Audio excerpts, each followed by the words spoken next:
pour moi, bien évidemment. Et j'avais envie de te faire une petite présentation pour que tu puisses me connaître davantage, de me connaître d'ailleurs tout court, et connaître un petit peu ce que je vais partager au quotidien ici. Il faut savoir que depuis enfant, je pense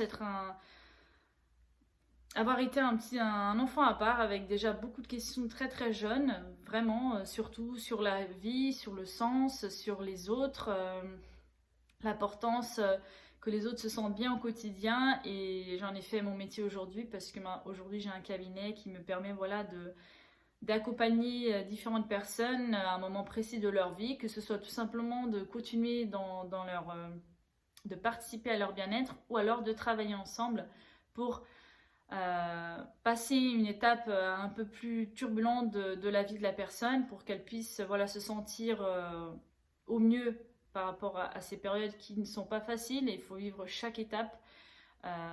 Et chaque étape est importante, c'est-à-dire par exemple pour un deuil, il est important de pleurer, il est important de crier si nécessaire parce qu'on a trop de tristesse, trop d'angoisse. Bon bref, ça c'est vraiment pour te donner quelques exemples, pour te parler un petit peu de moi. Donc je me suis rapprochée aussi petit à petit de l'Ayurveda.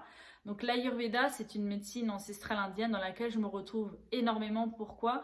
Parce qu'elle a pour objectif, en fait, sa philosophie, c'est de se dire, voilà, le but, c'est de prévenir la maladie. Quand on a un symptôme, c'est-à-dire une douleur à l'estomac, on va pas souvent aux toilettes, ou alors c'est trop liquide, des diarrhées, des choses comme ça, enfin peu importe, c'est très très large. C'est qu'il y a déjà quelque chose qui va pas fort dans notre organisme, parce qu'on réagit, ou alors c'est quelque chose qu'on mange qu'en fait notre corps n'accepte pas, qui n'est pas bon pour nous tout simplement, ou alors on est angoissé par quelque chose et qu'on n'arrive pas à résoudre cette angoisse. Donc le but, c'est de trouver un équilibre au niveau de ce que l'on mange, au niveau de ce que l'on pense, de ce que l'on vit, de ce que l'on ressent. C'est de trouver une harmonie, un équilibre global. Ça ne veut pas dire que parfois on n'est pas triste, ça ne veut pas dire que parfois on ne pleure pas, ça ne veut pas dire que parfois on n'est pas agacé, énervé, parce qu'on est quand même humain et on réagit forcément à l'environnement dans lequel nous vivons. Mais le but, c'est de vivre au mieux avec cet environnement et avoir des outils, des petites choses qui vont nous aider au quotidien pour être au mieux et se sentir au mieux.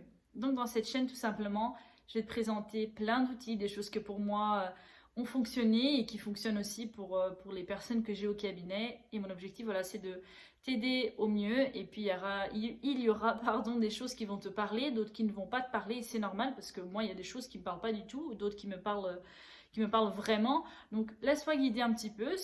Ce qui t'attire, ce qui t'intéresse, applique-le, essaye de voir un petit peu quels sont les effets dans ta vie.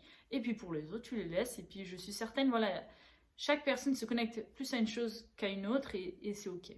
En tout cas, j'espère que ça te plaira et que tu retrouveras des choses sympas par ici. Je te souhaite une très belle journée, puis merci de m'avoir écouté. À bientôt.